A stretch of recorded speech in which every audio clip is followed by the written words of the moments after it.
Welcome to Manage Your Damn Money with Ben and Malcolm, where we trade in personal finance advice for entertaining conversations about money, millennials, and the young at heart.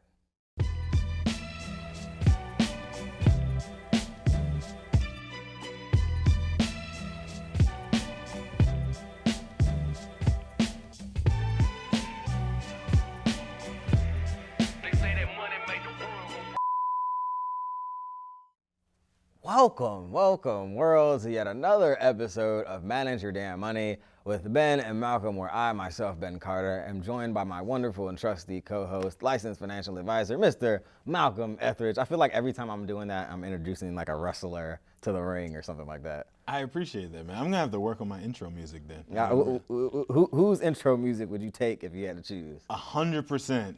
Dun-dun-dun-dun-dun. Really? The Rock says. Oh, yeah, obviously. 100%. Okay. I don't think there's any question about that. Finally. No, I'm sorry. Finally. That took me back for a second, though. Like, but if we get into this and I start calling somebody a Rudy Poo, then, like, you'll have to stop me. Or a jabroni? Yeah. I forgot about that. What's going on I used with to love jabroni. All right, anyway. Sorry to take you back like that. What's going on in the world? How's everything, man?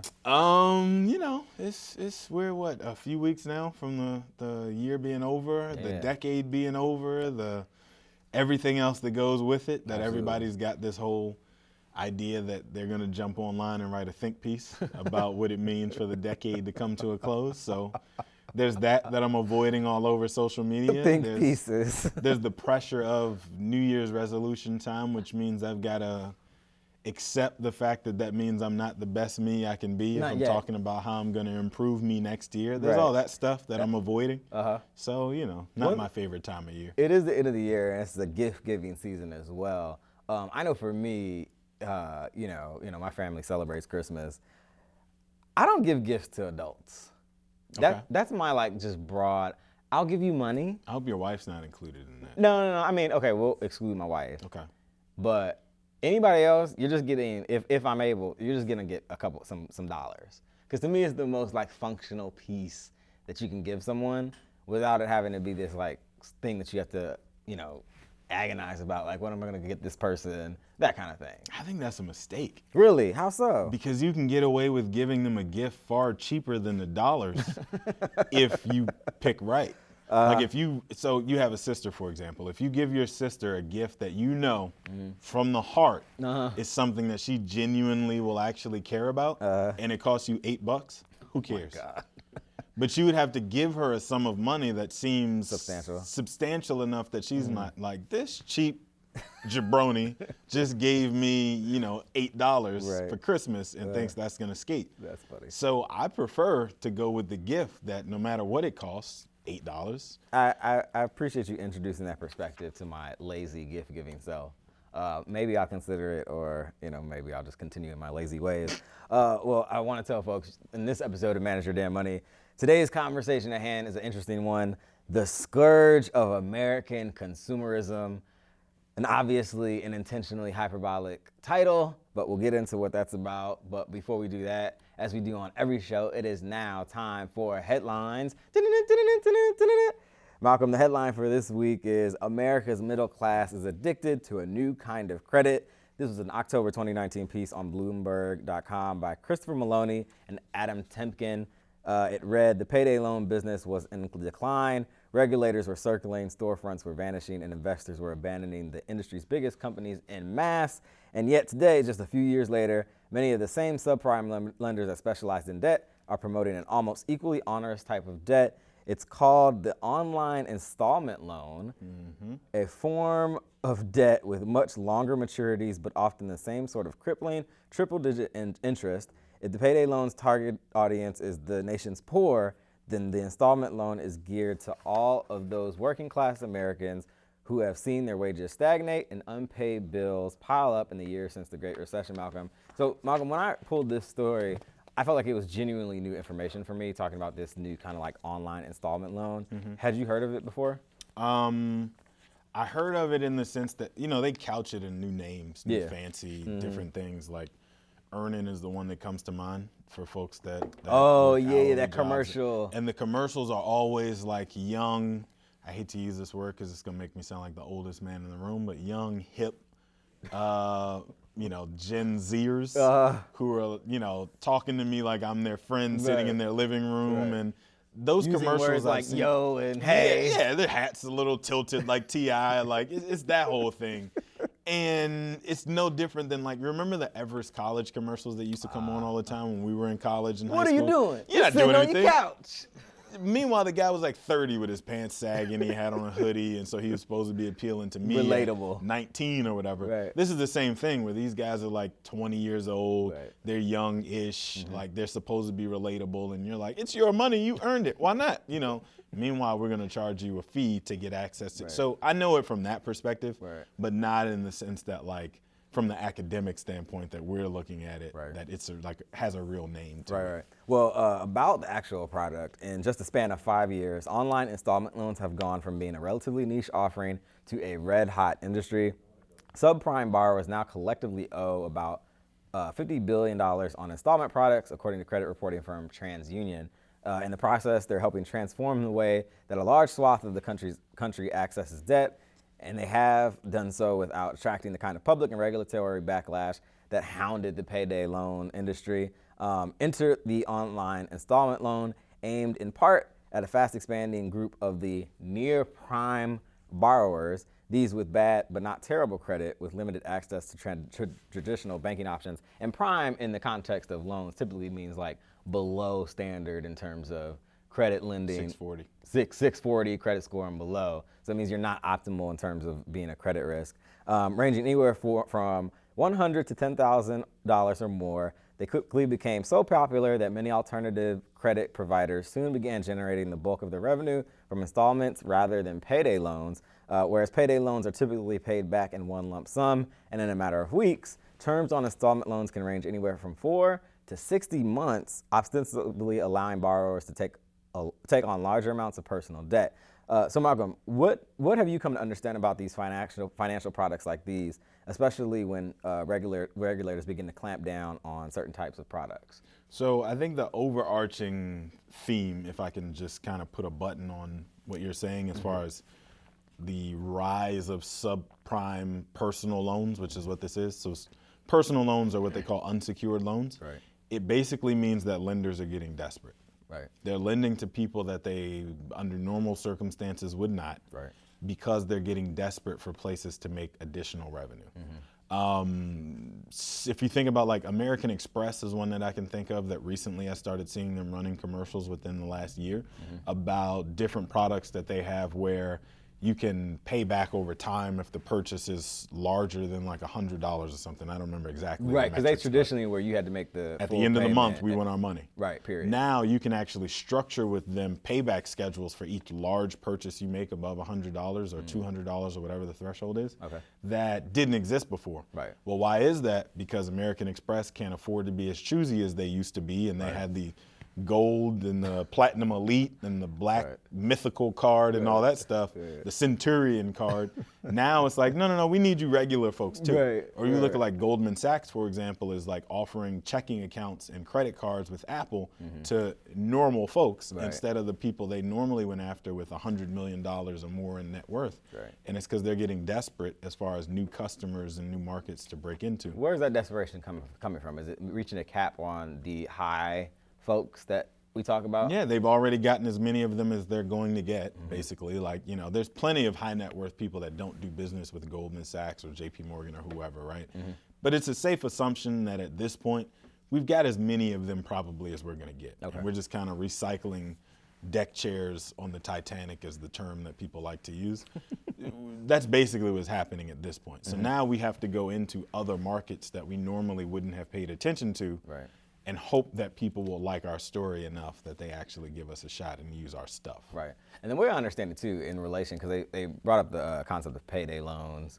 Everyone's familiar with the storefront, the payday loan storefront. In California growing up, it was called cashing. It was called Nick's check cashing.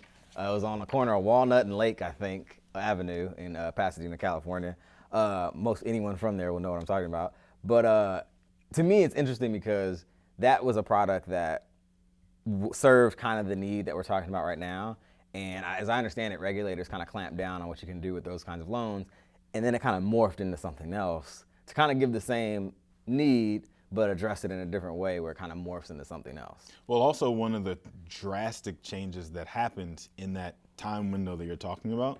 So the Obama administration ushered in the Consumer Financial Protection Bureau, which was created directly by Elizabeth Warren. The moment Barack Obama leaves the White House, like the chopper didn't even finish taking off on the White House lawn before Trump and his crew, Mick Mulvaney, came into the CFPB and were like, we're not doing anything. Like, they had been cracking down hard on payday lenders, on buy here, pay here car type dealerships, all that kind of stuff that was predatory lending with 20 and 30% interest rates. Some payday loans, from what I understand, have like 300% interest rates. They cracked down on all of that and got rid of those people almost into oblivion. And then all of a sudden, Trump's crew comes in and is like, "No, money is money. You know, go ahead, do your thing. Like, who cares? Right, indeed. Party on. Like, what? You know." And all of a sudden, you're seeing these things crop back up where they have a different name for them, but realistically, it's the same predatory lending. Absolutely, absolutely. Well, very good. We're going to get back to the conversation at hand after our first music break. But before we do that, I want to remind you can catch past episodes of the show as a podcast on Apple Podcasts, SoundCloud, Stitcher, Google Play, and Spotify. And please, please, please leave us a review on any of those platforms. That helps more people catch the show. Of course, if you have a question for us or you want us to cover a particular topic, send it to us, info@manageyourdamnmoney.com. And you can always catch us on Instagram or Twitter. My handle's @MYDM1. Malcolm, what's yours? @MalcolmOnMoney. And of course, you can catch us on Facebook, facebook.com/manageyourdamnmoney. This is MYDM with Ben and Malcolm. We will be right back.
Welcome back to Manage Your Damn Money with Ben and Malcolm, where today's conversation at hand, the scourge of American consumerism.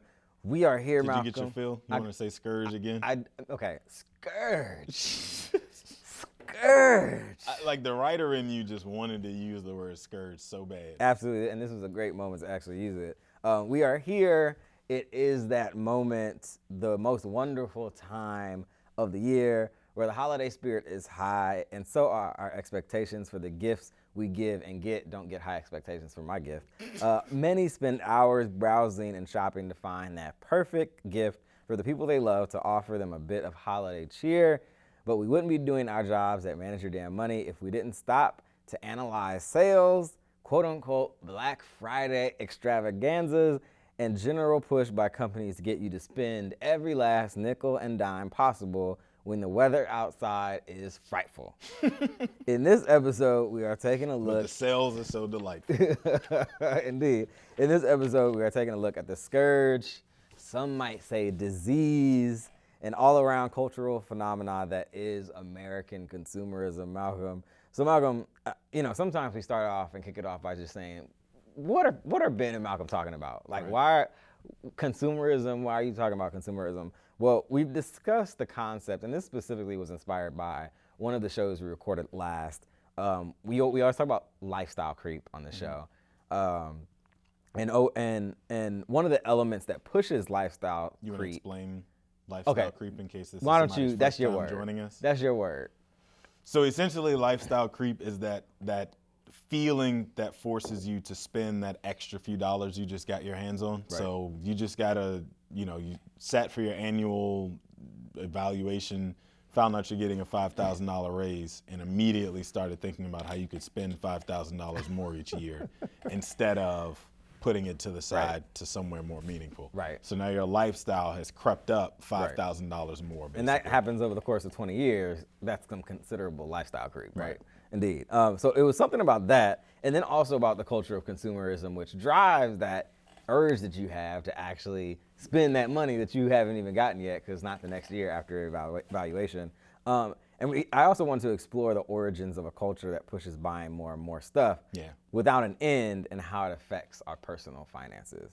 So that's kind of why we decided to do this show. I guess first we'll start with a definition, defining consumerism.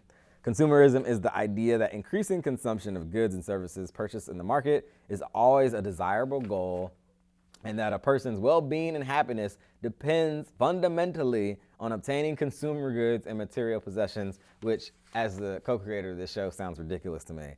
In an economic sense, it is related to the predominantly Keynesian idea that consumer spending is a key driver of the economy, and that encouraging consumers to spend is a major goal of policy, and that's from Investopedia. That word is Keynesian, by the way.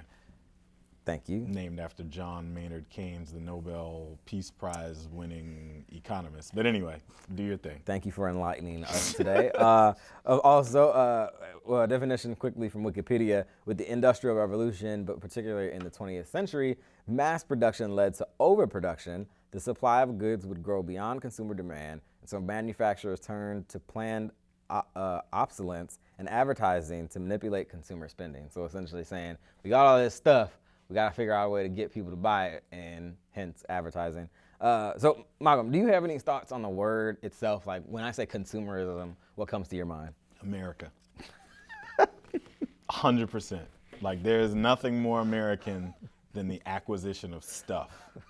Like, So it's funny, like, I used to work for Merrill Lynch, right? And so you think about movies like The Wolf of Wall Street and all those others that portrayed the industry as a bunch of guys super high on testosterone and other drugs that, like, drives you to only focus on the dollar. Right. And a lot of that is fabricated Hollywood nonsense. Right. But there is some truth underpinning it, Right. which is the ongoing saying that used to always pop up when, like, guys would just be having conversation about life in general, and it was always he who dies with the most toys wins. That was always like the ongoing mantra of, like, oh, you're so worried about the next $5, why do you care so much? Right. And the response was, he who dies with the most toys wins. That's hilarious. And that is America in a nutshell. Like, I have a Sea-Doo, but I'm nowhere near water. What the heck am I going to do with a Sea-Doo? Doesn't matter. I've got it in my driveway. He who dies with the most toys wins. Indeed. A story we pulled for this particular show, the rise of American consumerism. This was something that I pulled from PBS.org under their American Experience. At the end of World War II, American soldiers returned home to a country quite different from the one they left 4 years earlier. Wartime production had helped pull America's economy out of a depression, and from the late 1940s on, young adults saw a remarkable rise in their spending power. Jobs were plentiful, wages were higher, and because of lack of consumer goods during the war, Americans were eager to spend. So, concluded the Wall Street Journal's research analyst in their first ranking of corporate sectors, as well as the individual companies in the S&P 500 index based on how diverse and inclusive they are. New and expanded federal programs, including the GI Bill of Rights, allowed many young families to purchase their own homes, often located in rapidly expanding suburbs. And of course, after World War II, consumer spending no longer meant just satisfying an indulgent material desire. In fact, the American consumer was praised as patriotic citizens in the 1950s, contributing to the ultimate success of the American way of life. The good purchaser devoted to more, newer, and better was a good citizen, says a historian quoted in the piece. Since economic recovery after a decade and a half of depression and war depended on a dynamic mass consumption economy, Malcolm. So it seems, Malcolm, American consumerism started in the early days of 1940s in my mind. Like that relates me to like black and white boob tube television.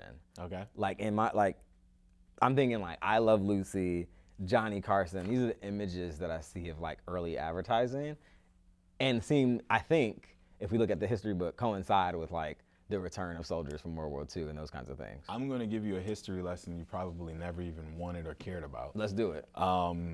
So Walt Disney pioneered the short recurring series TV as we know it to be today. Right. So if you think about Lifetime movies, maybe BET specials, like I'm thinking like the New Edition special, that was like a 4-part series to tell a story.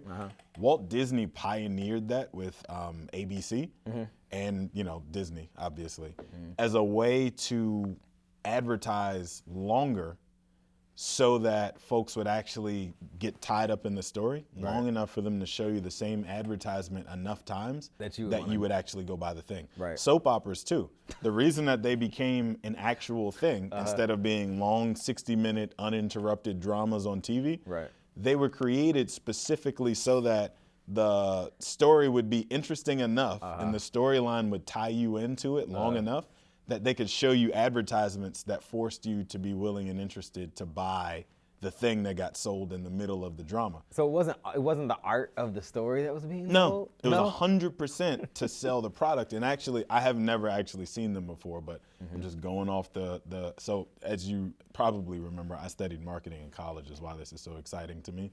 But so like as you go through and look at the 40s and 50s television-wise, cinematically, these soap operas that I'm talking about in these short form movies actually like used to sell the product as part of the storyline of the show.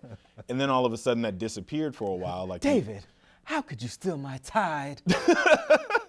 Anyway. So you say that, but like I watch shows today and the product placement is so obvious. Like I'm watching, what's that show on Showtime that's about LeBron James? I don't know. Survivor's Remorse. Okay. So I'm watching Survivor's Remorse. Dude has a Coca-Cola machine in his house. And so the big Coca-Cola logo is on this machine in every scene that's shot in the house, like the first season of the show. In the hallway. And I'm like, how much more obvious could you get? Or I'm watching Blackish on ABC, and they're sitting in a Buick in the driveway in the house, and the shot is just far back enough that you can see the Buick logo as they're talking and sitting in the car having a conversation. Meanwhile, this dude drives an S-Class Benz because he lives in the suburbs, but for a shot an episode, he also drives a Buick. Then a Buick commercial comes on right after the show cuts to commercial. So like those kind of things, like that came out of this that you're talking about in the 40s and 50s, where it was like, no, we got to encourage people to spend as much as possible to drive our economy so that we can keep this thing going. Right. Rant over.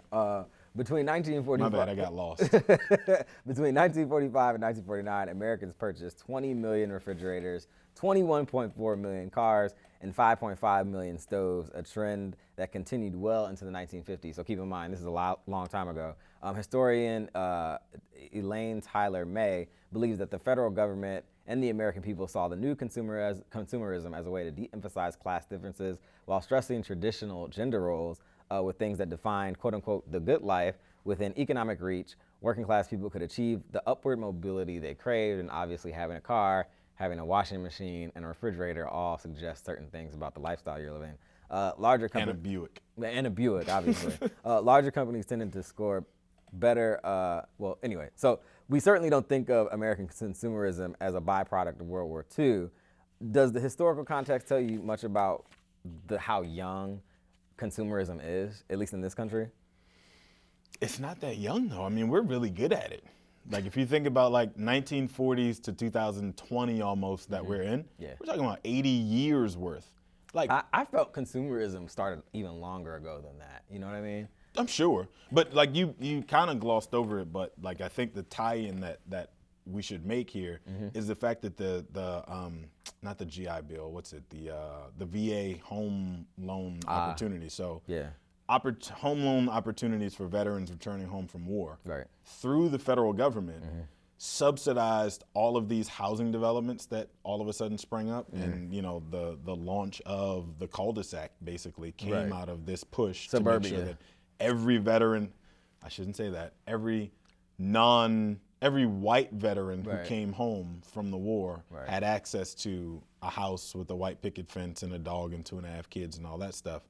And essentially what it did was it meant that now that the government has said we are going to do everything we can to give you access to a home loan, so no down payment, as low an interest rate as you can possibly get, all that good stuff, you're going to have to fill the house with furniture, cars in the driveway, a fur on your wife's shoulders and a rock on her finger, all that good stuff that De Beers and everybody else convinces us that we actually need in life. That stuff goes along with having the house. So by the government stepping in and making it possible for you to have that house, you now have an incentive to go out and buy all the crap to fill the house. Rihanna's song comes to mind. You better spend that money. But it is a pull that we all feel because we live in the space. We do live here in the States, where we watch TV, we see the ads. How do you feel the pull of consumerism in your own life, Malcolm? You know what? So I watch TV shows now and also commercials extremely critical. Critically, I guess is the way to say that. And even to the point where I will it probably annoys the crap out of my wife, but I'll be watching a commercial and shout out at the TV, that was a good commercial. Because you're an old man. I'll feel like that tug all of a sudden that says, man, I need that thing. And I'm almost about to reach for my cell phone to go find it. And then I catch myself and I'm like, what the hell am I doing? It's because that commercial was so good, they even got somebody like me who is actively looking for the gotcha. So I respect those really good ones that they get their message across. I know what they're trying to sell, but you won't get me. That's funny. For me, I think it's just my bad habits. And my first bad habit, I'm wearing an example of a bad habit. Hampton University? No, not the part. It's the jacket. Okay. The jacket is something I bought. It was on sale on my favorite clothing retailer, which I've talked about enough here on this show, so I won't actually say the name. They're not paying us, so it's cool. Indeed. And I have the app on my phone, and it's just because I don't want to miss something that I might actually need to add to my wardrobe or something. So in that way, consumerism, not through ads, but through the availability of technology of an app and the ease of shopping, and the fact I can like things and come back to it later when it goes on sale, that is a pull that gets me in a way that I would like to be able to avoid more times than not. So anyway, that's how it affects me. I don't feel that compelled to buy clothes though.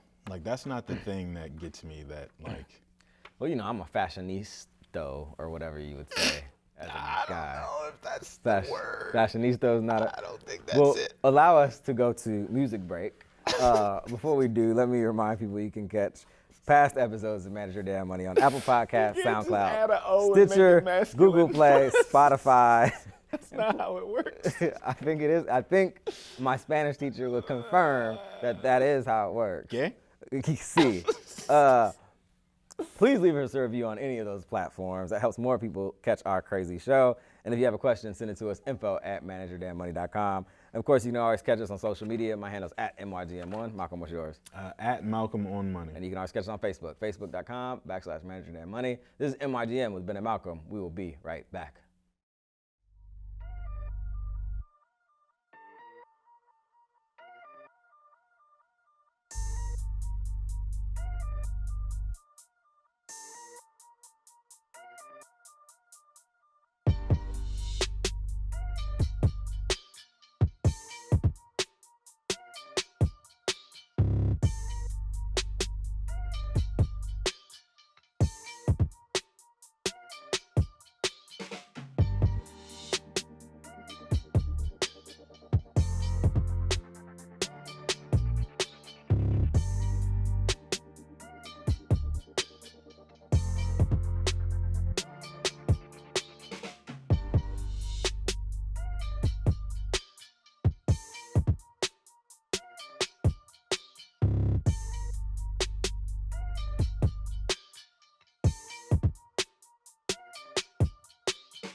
Welcome back to Manage Your Damn Money, where on this episode we're talking about the scourge of American consumerism. If you don't know what scourge means, go look it up.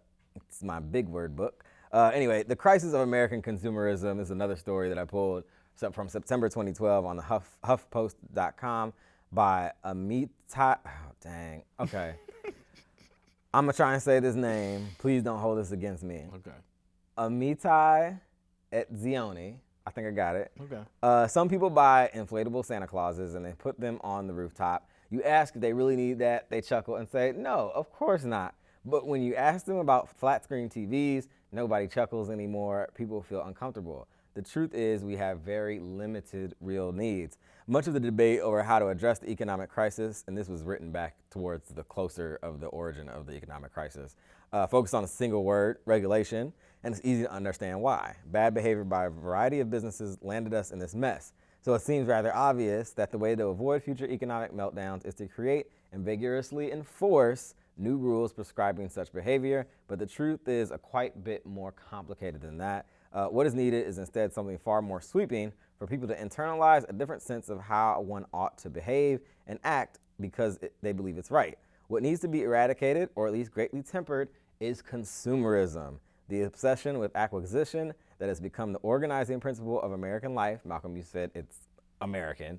A culture in which the urge to consume dominates the psychology of citizens is a culture in which people will do most of anything to acquire the means to consume, working slavish hours, behaving rapaciously in their business pursuits, and even bending the rules in order to maximize earnings. They will also buy homes beyond their means and think nothing of running up a credit card debt.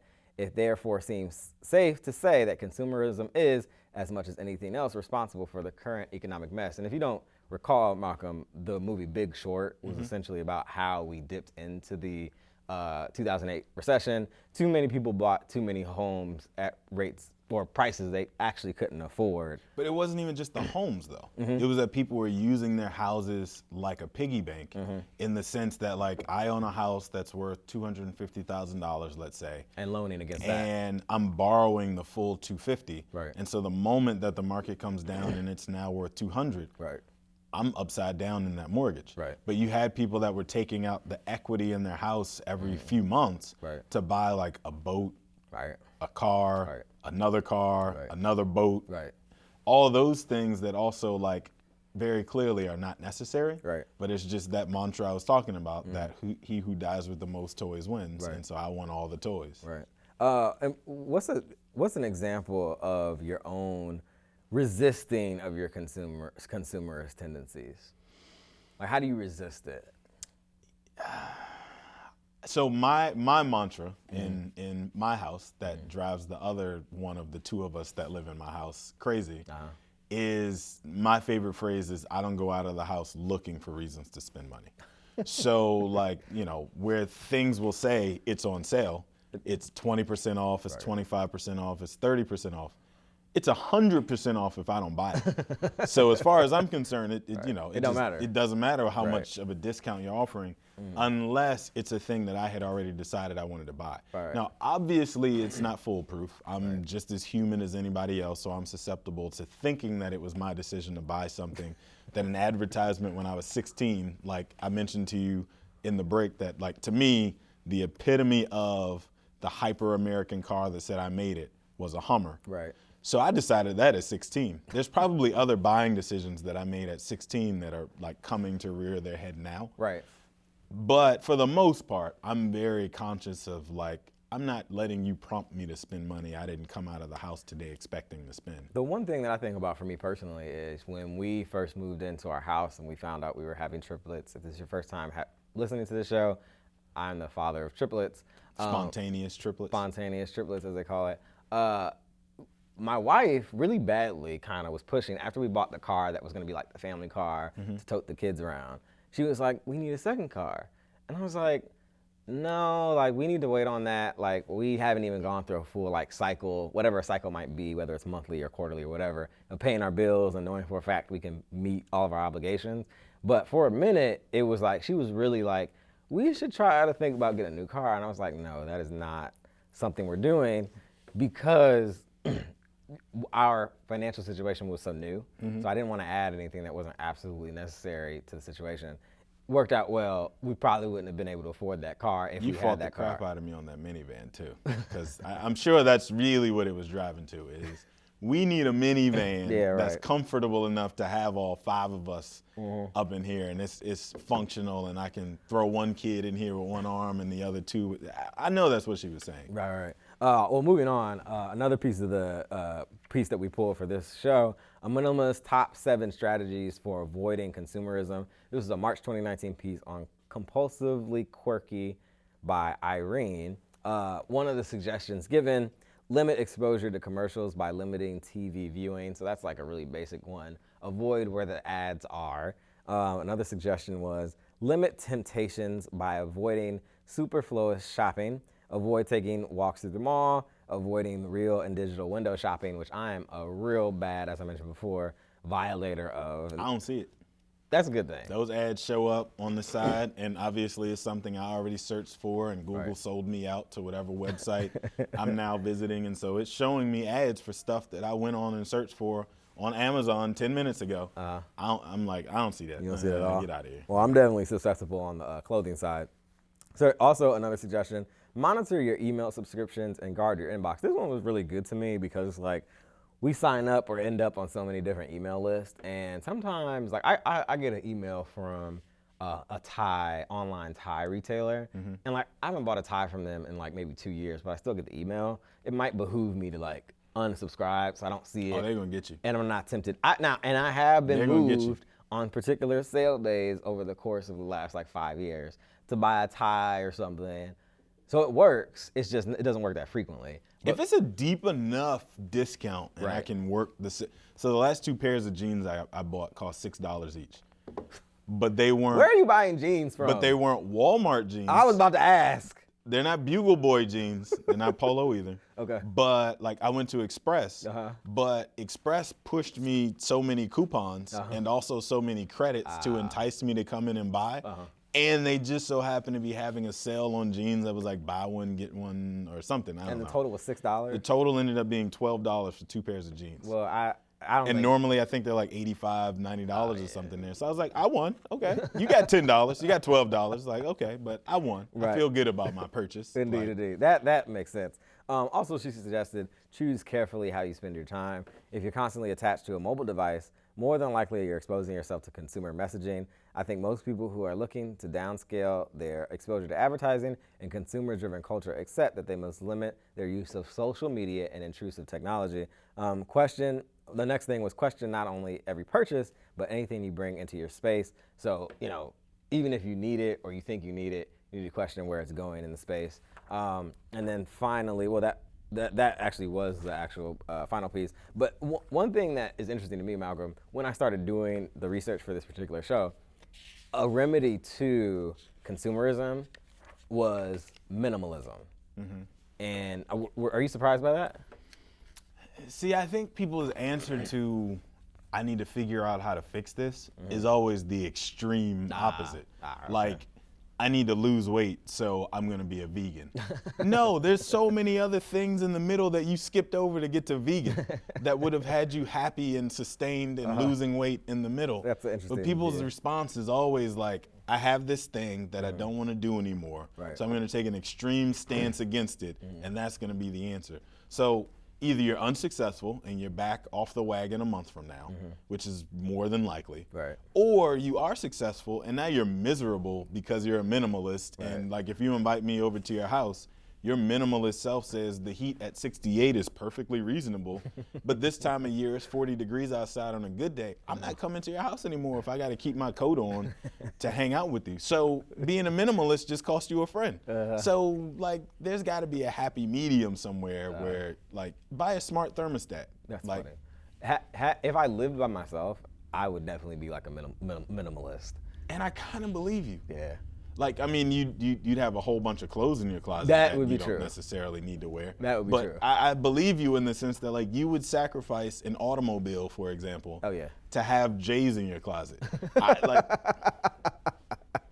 That's 6 in one and half in the other. Talk to my wife about my apartment before we when we first started dating, it was like not a lot in it, and I was so happy. Anyway, also another question for you, Malcolm. A little bit turning the lens a little bit more specifically. How does consumerism drive lifestyle creep, like technically speaking? Well, so we've kind of been passing over the vehicle that allows our consumerism that I think is extremely important, that will answer your question circuitously, because you know how much I hate direct answers. Absolutely. The fact that the United States government pushes us to use credit so much. Yeah. So our borrowing problem is really the crux of it. The fact that like I can get credit to buy just about anything there is, like goods and services in this country, period, means that like I'm just gonna keep borrowing until they turn the spigot off. So the fact that the US government has basically stripped down all the regulations on lenders to continue to put more credit in your hands, in the hands of people who are going to spend it, means that basically the government is sanctioning our consumerism to the point that if you watch CNBC or maybe even Bloomberg every once in a while and they talk about how healthy the economy is, they're not talking about like the goods and services that we produce and export to other countries. They're talking about the crap that we buy from retailers in this country. That don't sound good to me. That we're the thing that they're talking about is driving the economy and the strength of the economy as consumers. The government isn't even on our side in this. So we, you know, you're kind of screwed in the beginning. Indeed, indeed.